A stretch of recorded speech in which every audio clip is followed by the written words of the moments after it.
She's very excited to be here. She's very excited in general, which is something that struck me when I first obviously hearing about you, and I had the pleasure of having Diana on my show a few weeks ago, right after you swam to Cuba, and I didn't get to touch on some things that I actually would love to talk about. For starters, you have a very interesting relationship with your dad, or you had a very interesting childhood. And I think a lot of people don't know that about you. So I'd love for you to speak to that a little bit.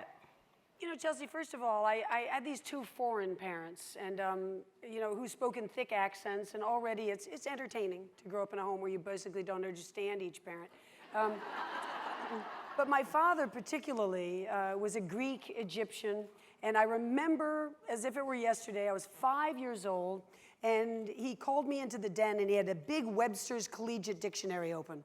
And he was a larger-than-life character, looked like Omar Sharif with a white dinner jacket, made his living as a con artist.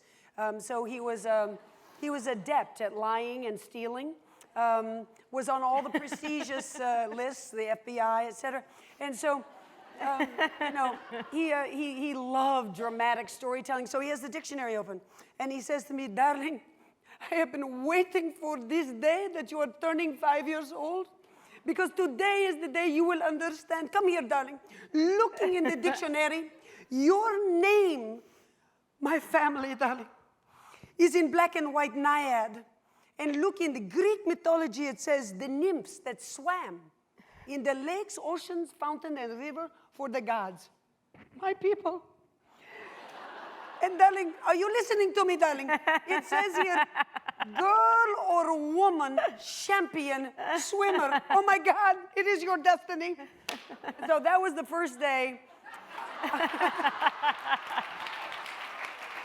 That was the first day I started walking around like a champion swimmer, even though I had no idea, you know, what that meant. Well, this is why I was so excited to interview her, because I don't really have to talk.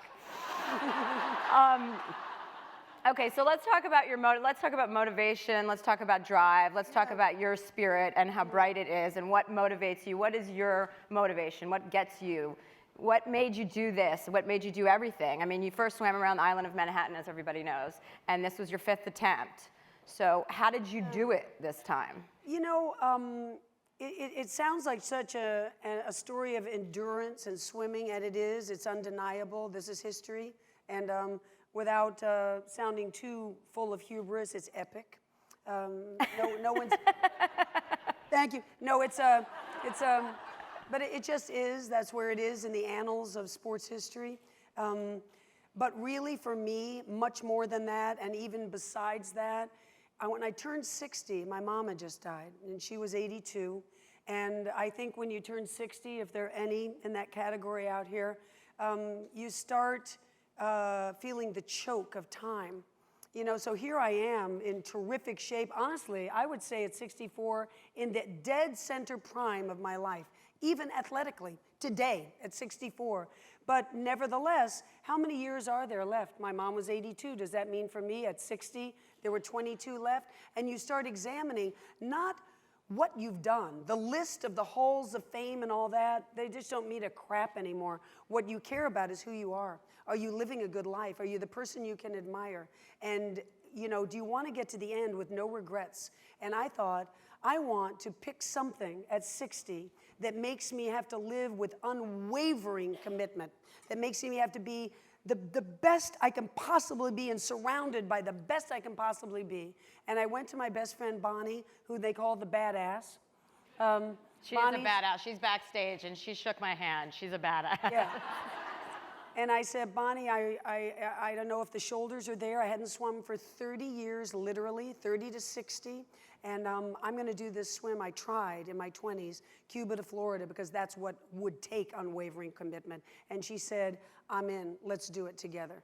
And as you see, it took a belief. I never, no matter what the crushing disappointment of not making it, no matter how high the mountain seemed of training, it's a very grueling sport with 12 and 15 and 20-hour swims over and over. But these 4 years, since 60 to today, nothing but Cuba. You're going to see that shore. Bonnie and I said, we are going to walk up on that shore, and we did.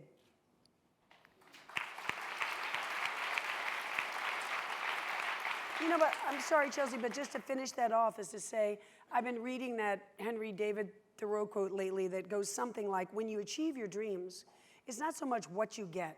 So here, I get to be with you today, I admire so much, Chelsea, for your spirit, for women. Well, that's stupid. No, but get to share my story with you guys today, and I've been with Oprah the last couple of weeks, you know, all kinds of things. It's not what you Who get. is that? Yeah. She's a charming woman. We should get into her. It's not what you get from achieving your dreams, it's who you become. And I'm walking around these days awfully content, not because I walked up on that beach, but because I showed that I was going to be a bold person and a fearless person, not a person timid who sat back and said, gosh, it's probably impossible. I'm not going to try that again. Let me ask you a little bit about your relationship, with a coach, that kind of relationship, because she was the one who pointed out the lights, right, and QS, so that you could have a visual, your first visual of knowing that it was, even then, 11 hours away, I believe. Yeah. So to have somebody by your side in that respect is obviously hugely meaningful to everyone. So can you tell us a little bit about that relationship and what a coach is, you know? Yeah. Well, first of all, it's an expedition. It looks awfully lonely, and it looks like the most solitary enterprise imaginable, and there is that aspect. You're with your own thoughts, sensory deprivation for hours in your mind. The left lobe and right lobe are working together, and it's a hallucinatory and odd, and so there are the shark experts, the jellyfish experts, the navigation experts, and never ever could you make it across without the ensemble, and we did it. I didn't do it, we did it together. But Bonnie, apart from all that, there's an instinct, an athlete herself, and I think I have an iron will. But you talk to me at 40 hours when I've been stung and when I've been very sick to my stomach and when I'm now shivering and cold because I've lost too much weight. That will has diminished down to sometimes a point where I'm crying and begging to get out on the boat and have a blanket wrapped around me. And Bonnie will say, come here. Just say, I'm going to ask you something. Do you have 5 strokes in you? I promise you, you do 5 strokes, and if you can't do it, we're going to wrap you in that blanket, and we're done. We're never going to come back. But show me. Do you have 5? And I'll say, like a child, I think so. And I'll take 5, and she says, do you have 5 more? Take 5, and all of a sudden, you're not in the abyss anymore. You're up the other side of the mountain, and an hour later, you're stroking along saying, thank God I didn't give up. So sometimes when I can't find a way, she helps find it for me, and we're all like that, aren't we? Don't we all have that cherished 1 or 2 people in life who can get you out of the depths of wherever you are? So what did you eat when you were done swimming? I knew you'd get to the deep questions. It's what every woman wants to know. You know, everybody says that, but honestly, I didn't eat for 6 days when I was done. The lacerations on the inside of the mouth were just horrible, partly from the jellyfish mask, partly from just the exposure to salt water. It's a rough environment to be immersed in for that long. But more than that, you're just darn sick, even during it. Bonnie pleads me to you've got to take some calories. Come here. You've got to take a bite of this sandwich. You've got to take a sip. And when you're done, eating is the last thing that's on your mind. Well, you're eating well. I saw photos of them throwing food literally in your face while you were swimming. Yeah. And I was wondering how that works. I learned a lot. There's a head of the Sports Science Institute at the University of South Africa, Dr. Timothy Noakes, and he wrote me a note a couple of years ago, and he said, look, I've done all the math, the caloric expenditure and the time in the water. I just need to tell you that this is mathematically impossible. You can't make it. But if you're going to try again, if I were you, I wouldn't just eat the compressed NASA marathon foods, the gels and goos and electrolyte drinks. You need all that. You need quick calories. You need something that, in a tenth of this size, you can get 300 calories squeezed down, but that starts making your stomach upset. So he said, if I were you, I'd eat real foods. I'd eat buttered pasta, peanut butter, ginseng, honey sandwiches. So I come to the side, and Bonnie takes fistfuls of buttered pasta. I could get a job at SeaWorld at this point. and I just on the side, and she just drops it in, and you know, somehow there's a little fortification, and we can't continue on. So you were telling me backstage that you have a lot of things ahead of you, some things that I didn't know, that you're going to do a one-woman show. You know, I've always, for the last 20 years, I've stood on stage for a lot of years now, mostly in corporate environments, telling stories. And I think, honestly, as much as I have no talent for many things in life, that I have a talent for telling stories on stage. And I've wanted to do a one-woman show, and now I think I'll have a bit of a bumped-up opportunity for that. And I don't, even working it and working those stories out in a corporate environment, I'm not the type who comes out and says, how's everybody today? How's it going? Anybody from Nebraska? You know, look around. I come out and, you know, I don't know if you remember in Othello, there's a phrase called in medias res, meaning in the middle of the storm.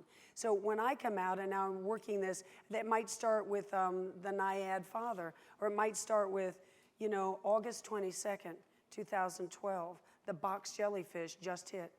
Boom, and you're off to the storytelling. But I don't want it ever to become this proselytizing, like, if you live your life the way I live my life, your life will be richer and you'll get to the end of it with no regrets too. But there is inspiration to it. You know, just by telling my stories and what I've learned from other people and how I go about my life, I think along with the actual narrative of storytelling and humor, I think that there will be something, I hope, that people leave the theater saying, wow, what a fun night that was, but also, that's the way I want to live my life. You know. Can you tell us a little bit about your recent conversation regarding this with Neil Young? Because I thought that was cute. You know, to get through the long hours, especially during the long, long nights, and you're just, as I said before, you're not seeing well, you're not hearing well, you're turning your head close to once a second, you're in your own little world. It's unlike cycling or mountain climbing, where at least you can see or chat with somebody. So, you know, after a while, I use songs. I have about 85 songs, and I use a lot of Neil Young. And but when you say use, you mean you're singing. Yeah. You're singing in the water. I'm singing to myself in the water, and I hear it. I hear every beat of that falsetto voice, and you know, I do Beatles and everything. But Neil Young, especially at 3, 4 in the morning, you know. And people have said to me, "The Damage Done is your favorite song." So a song about heroin addiction in New York City, it just doesn't seem like it jives with the inspiration. But you know, I sing songs with 4/4 time, so. You know, as I'm out there, just to pass the time, I'm singing, I heard you knocking at my cellar door. I love you, baby, and I want some more. Ooh, the damage done. And so I want to do this one-woman show. I want to do a couple of those ditties, you know. And so a writer from New York Times Sunday Magazine helped me get in touch with him. And, you know, I don't think he's taken a drug in 40 years, but he sounds like he's still on acid. He says, you know, oh, wow, man. That's cool. Out in the ocean, man. He said, well, because I'm asking permission without paying a lot of money to use this song on stage. And he says, let me hear it. How's it going to sound? I said, I'm not singing The Damage Done to You on the phone. He said, let me hear how it sounds. So I sang a little of that, and he said, cool, now if you ever make it to Broadway, call my agent, and you know, we'll get it negotiated. But well, that may be sooner than later. We are out of time. No. Because you're so... or I can just leave and leave you up here.